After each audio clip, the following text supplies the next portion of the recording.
Lefi é suede ayaulela, mema. Fiel é Deus, aleluia. Amém? Nessa manhã eu quero trazer um tema, um título que é recompensa e o subtítulo com quem há a relatividade ou mantemos essa relatividade.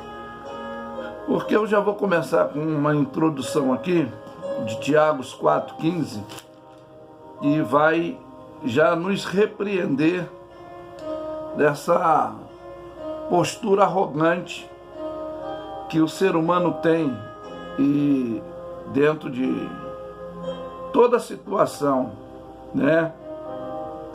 Mas eu vou pegar aqui Tiago 4, do versículo 13 em diante, para ficar mais prático a nossa introdução, que tem aqui a epígrafe falibilidade dos projetos humanos, mas o nosso tema é a recompensa ou a relatividade com quem nós mantemos, né? E diz aqui: eis agora vós que dizeis, hoje ou amanhã iremos a tal cidade e lá passaremos um ano e contrataremos e ganharemos. Digo-vos que não sabeis o que acontecerá amanhã, porque a vossa vida é um vapor que aparece por um pouco e depois desaparece, desvanece, some. E em lugar de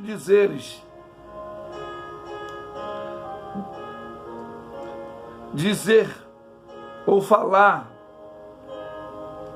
mas devemos colocar o posicionamento: se o Senhor, se Deus quiser, isto viveremos, faremos isto ou aquilo que planejamos.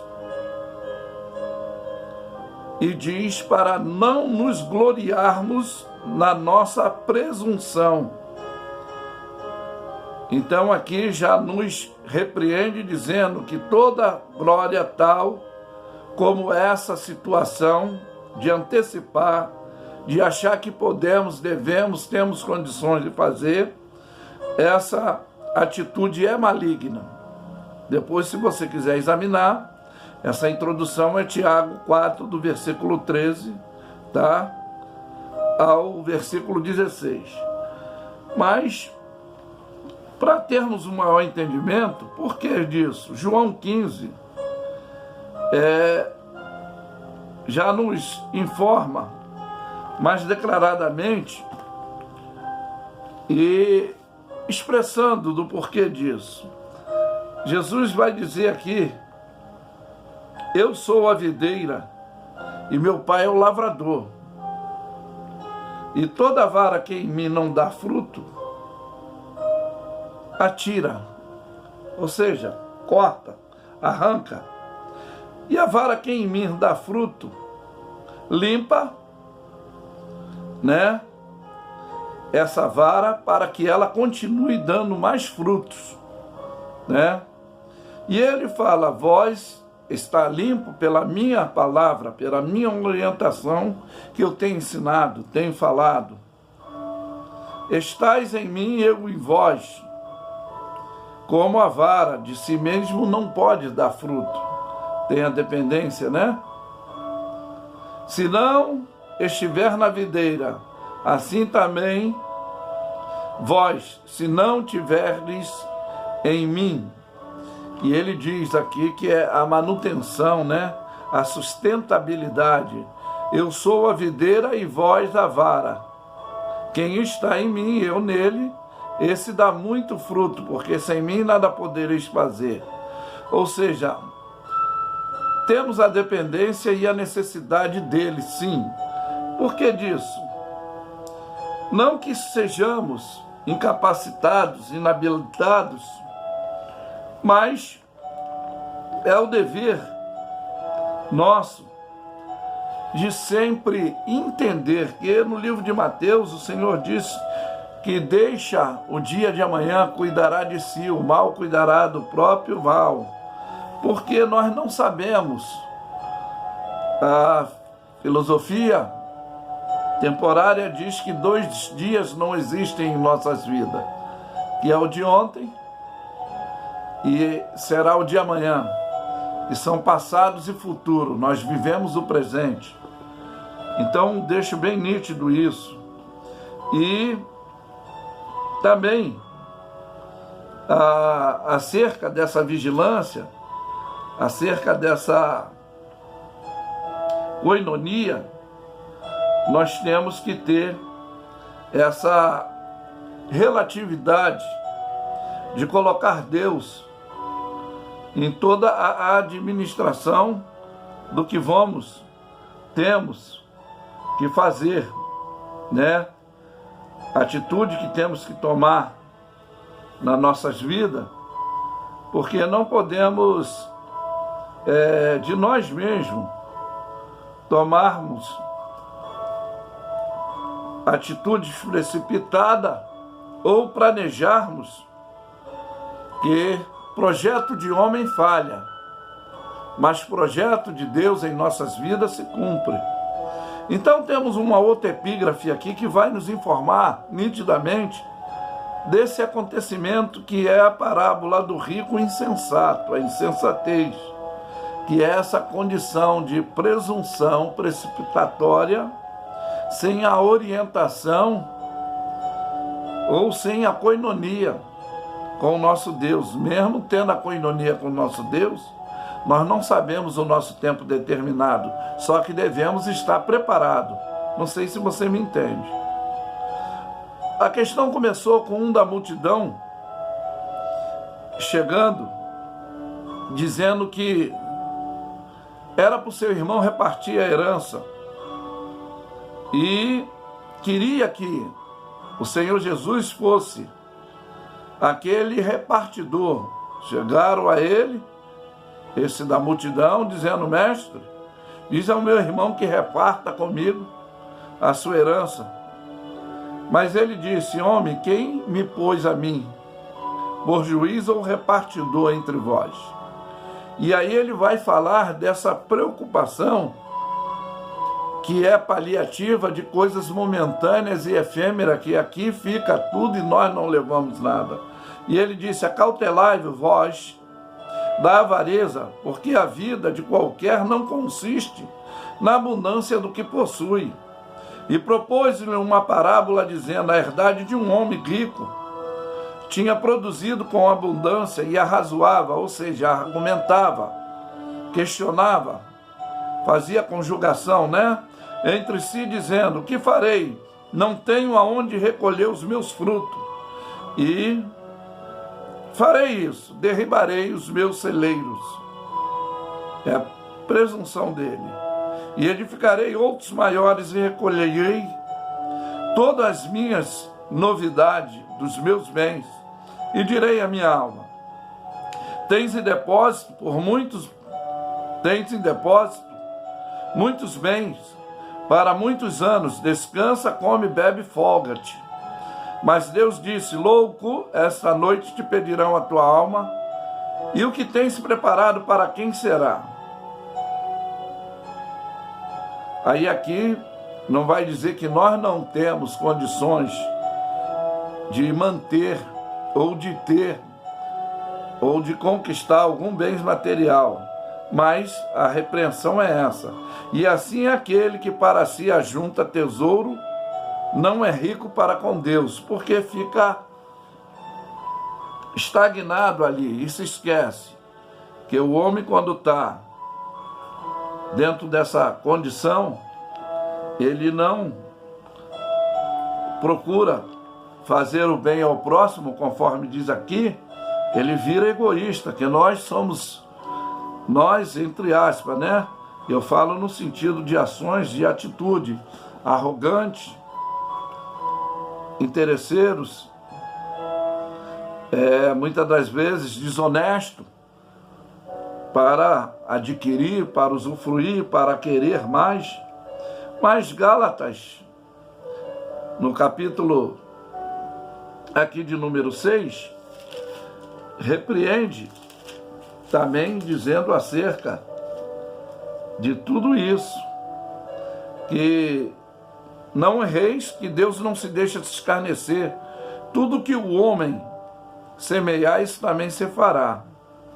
Então diz, porque o que semeia na carne, ceifa a corrupção, mas o que semeia no Espírito, ceifará a vida eterna. Foi o caso desse cidadão que não tinha relatividade com Deus, com a atitude que deveria tomar e demonstrar.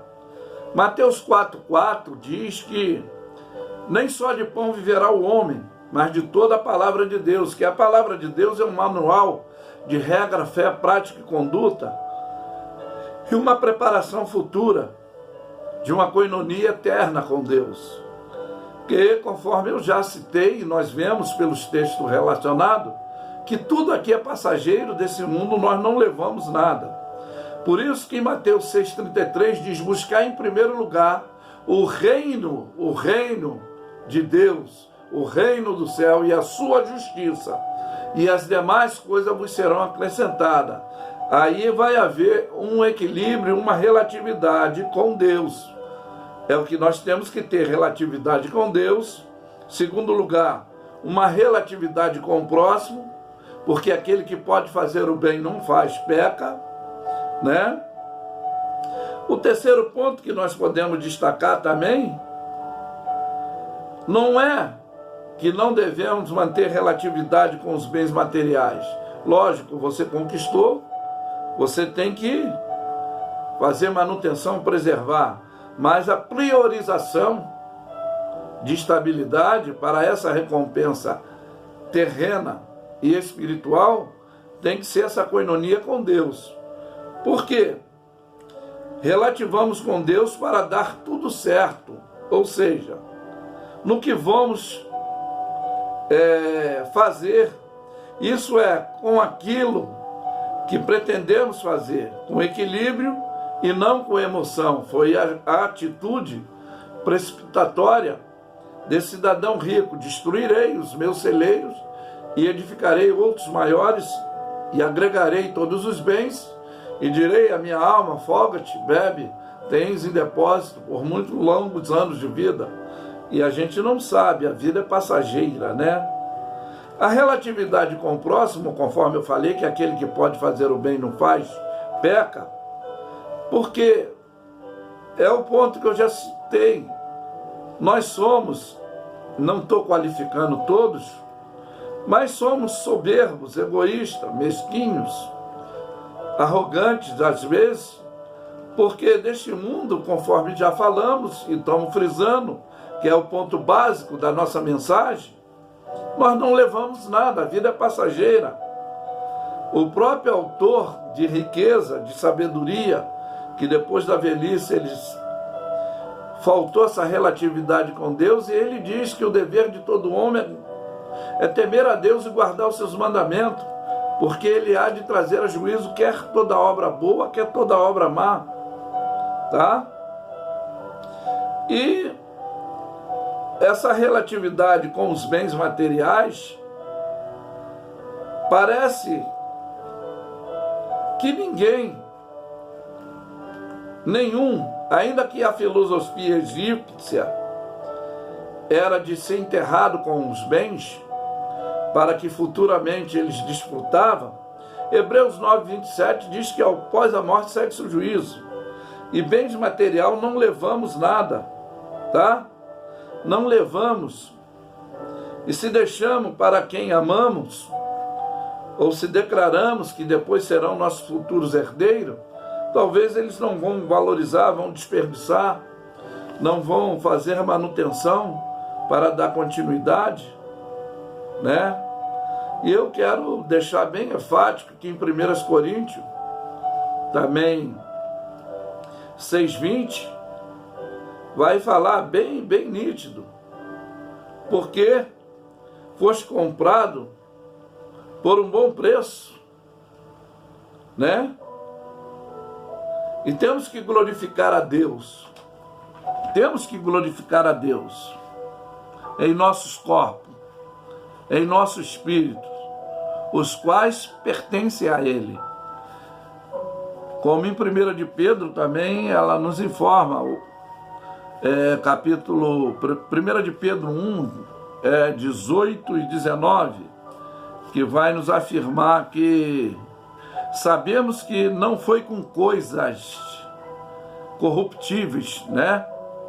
Fúteis, como prata, ouro, que valorizamos mais do que a vida, ou dinheiro mesmo, que foste resgatado da vossa vã maneira de viver, né? Por quê?